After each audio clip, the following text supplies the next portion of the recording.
Hello, a little bit of a different video for you today. I'm going to be talking about the Elgato Facecam Pro, the webcam that I'm using to record this. A massive thank you to Elgato for sending me one of these. It's important to disclose that they did send it to me for free, but they didn't ask me to say anything in particular about it. They didn't ask to see this video before I publish it. I don't have to be nice about it or anything like that, so these are my honest impressions. And in this video, I'm going to talk you through what this camera can do, what it is, and some fun things you can do if you're a streamer, a content creator, and you're thinking about buying one of these. So this is the box. It's an Elgato Facecam Pro Premium 4K webcam. And it is exactly that, a premium 4K webcam. And when I say premium, it's like £300 or $300, which sounds like a lot of money, but hopefully in this video, I'll explain why I think it's probably worth it. Now, the thing that I replaced with the Elgato Facecam Pro is this. This is the camera I used to use. It's a Sony ZV-1, and it's a pretty cool camera. It's a nice camera. I used it with an Elgato Cam Link, and lots of people said how good the picture quality was on my streams and things like that. It was great, but it has some fairly significant drawbacks. When you're using a camera like this instead of a proper webcam, the biggest problem is probably overheating. This got to about 5 or 6 hours usually before it would overheat, so when I did longer streams, it would just shut down and I had to turn it off and let it cool down. And that's with a dummy battery in, that's setting it all up so it's as resistant to it as possible. It still could only make it to about 5 or 6 hours. So those of you who like streaming for a long time, this isn't a great choice. I also needed 2 cables in this. I needed a power cable and a HDMI cable to come out of it, so that was a little bit of a pain. And because it's a camera, all the controls are on the back, which made life slightly irritating for me. If I wanted to change anything while I was streaming, I couldn't really access the camera controls at all. So I was looking for a webcam. I was looking for something that I could just leave running for my entire stream and wouldn't have to worry about. I wanted something that still looked really good, and I wanted something that I could control from my PC. And the Elgato Facecam Pro does all of those things. So when you buy it, when you get the box, you obviously get the camera in the box, and you also get this little stand. So if you want to attach it to the back of a monitor or something like that, you can use that to do that. But the camera itself has like a threaded mount in the middle of it, so you can attach it to any kind of tripod or camera arm that you've used for anything else. I use the Elgato Flex mount. I didn't get sent that, I bought that. That's a super useful thing, you know, it's a system of like poles and bendy bits, so you can set up the camera exactly where you want it to be and hold it steady there. But the camera itself is super light, actually, it's not a problem. On the back of the camera, the only cable sort of going into it, the only cable port, is one USB-C port, so you get a USB-C cable with it. The one that came in the box actually was a bit short, so I just bought my own. You can buy them pretty cheap. I got one from Amazon Basics. It has to be USB 3.0 or above, and it has to be able to transmit 5 gigabits of data and 7.5 watts of power. I didn't have any trouble finding one of those, so I got one from Amazon. Like I said, it cost me like £6, and I bought 2 10-feet ones. So I've actually got one going to my streaming PC and one going to my gaming PC, both up the arm to the camera. And then when I want to swap the camera, say for my stream where I normally use it, to my gaming PC where I'm recording this and I use for video calls and stuff like that, I just have to swap the USB cables out the back. That's super useful. With the previous camera, I had to have like the cam link and everything like that, so I couldn't really do that. It didn't really work that way. Now, the software that you get with it is the Elgato Camera Hub. Now, you do have to have this running in the background if you want to access some of the fancier features of the camera. If you don't mind just having it as it is, then it's absolutely fine. You can just set it up, save the settings, all of your setup and everything like that is on there. You can save it, and then you can just use OBS. You don't need to have it running. But if you want to change anything on the fly and do some of the fancy things I'm showing you, you do have to have it running in the background.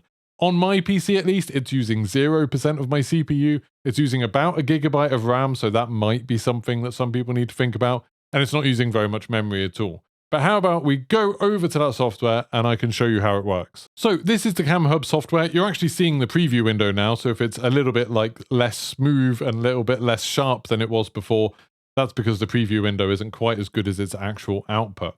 But anyway, these are the controls that you have for this camera. So you have some framing controls. You can choose to kind of zoom in and zoom out. It's kind of zooming in on my shoulder there a little bit. I'll put it on my face. Zoom in and zoom out. And then if you're zoomed in at all, because if you zoom out, you've got this like massive wide angle. It's quite a wide angle lens really.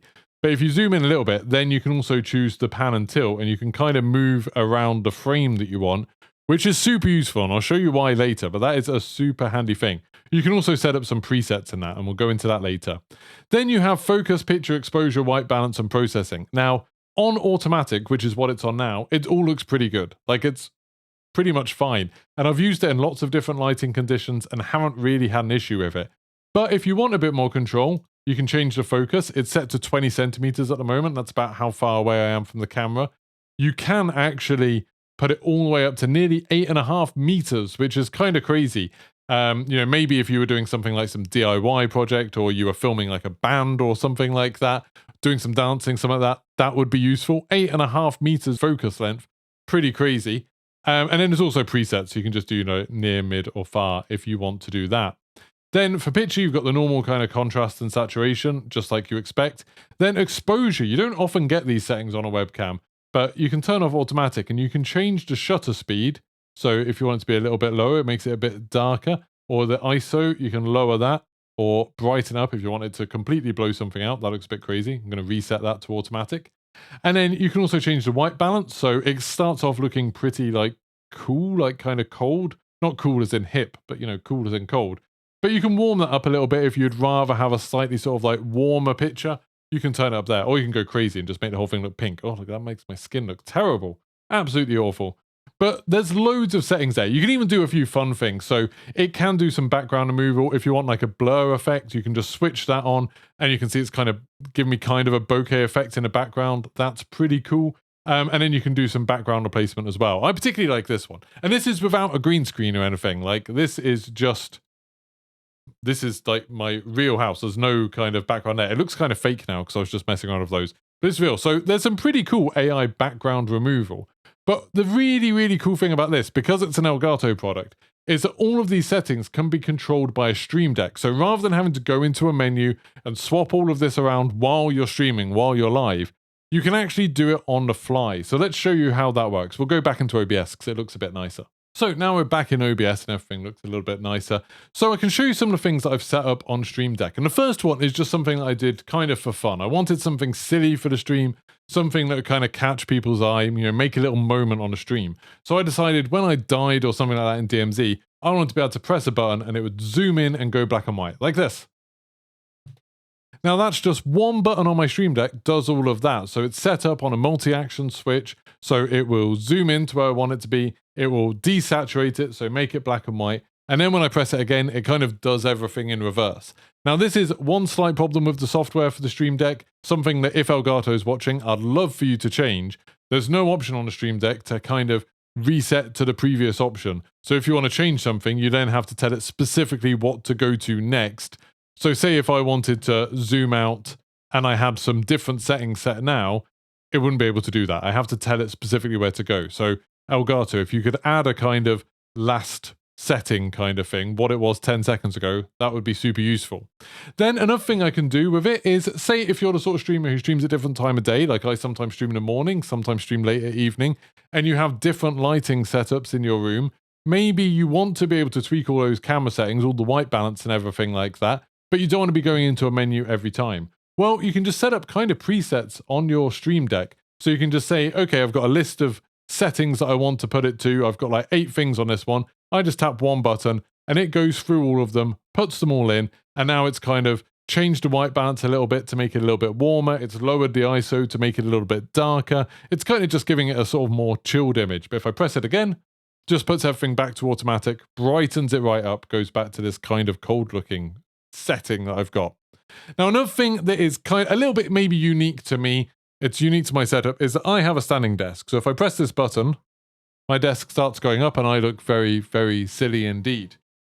Now, this is something that I use when I'm editing quite a lot. If I'm editing, I like to, not be sitting down all day. It's not good for your back. So sometimes I want to go up here. And sometimes when I'm streaming, if I'm streaming for a long time, I want to change it. But this obviously isn't the kind of ideal camera angle. Thankfully, I've got a preset for a framing preset on my camera hub where I can just press one button on my Stream Deck, boop, and then it's perfectly centered to where I want it to be. I've set this in advance and then just sort of saved it to one of the profiles. You get 4 different framing presets, although you could add as many as you want with the Stream Deck, really. So this is my sort of standing preset. Then when I go back down to seating, rather than having to like move the camera manually or anything like that, I might cut this out of the video because this is a very awkward moment where I've got to kind of follow the camera down as I sit down and squat. It's very awkward. And then I look very short. But you can see here, this isn't ideal either. I can just press my seated preset, boop, and I'm back. If you're the sort of person who moves around in your stream, maybe you like play guitar when you stream, so you want one setup for when you're at your guitar and one setup for when you're back at your desk, something like that. You can just set up all of those on your Stream Deck and just tap one button while you're streaming without having to touch your camera, without having to risk messing anything up, without having that awkward moment with your stream where you're like, oh, just sorry, hold on a moment, I'm just like changing some bits, which, you know, I used to have all the time. Now I don't have any of that. I just press a button and it is good to go. Right, the next thing is specific for a certain type of creator, people who need to show off products and things like that quite a lot. Then sometimes you might have seen it where you want to hold up something to the camera, but the audience can't see it because the autofocus doesn't work. So you're kind of like holding up and you're like, oh, nope, sorry, is that in focus? And trying to hold it in your face, trying to wait until it gets into focus. Well, what you can do is just press a button on here where I've got a preset set for like the closest possible focal point. I just press close up and then I hold it up and then it's immediately in focus and I can take it away and just go straight back to autofocus and it works fine. So that's really nice, just having a button where you can rely on it, knowing, okay, I've set this focal distance up, I know exactly where to hold it and it will just work straight away. I don't have any more faffing to do. Again, it just works, which is super nice. Like, I really like things that just work. So that is the Elgato Facecam Pro. I've been super happy with it in the week that I've been using it. Like I said, there's a couple of small problems. The cable that's included, I think, is a bit too short. It would be nice if on a Stream Deck you had an option to just kind of reset something to what it was before you started messing with it.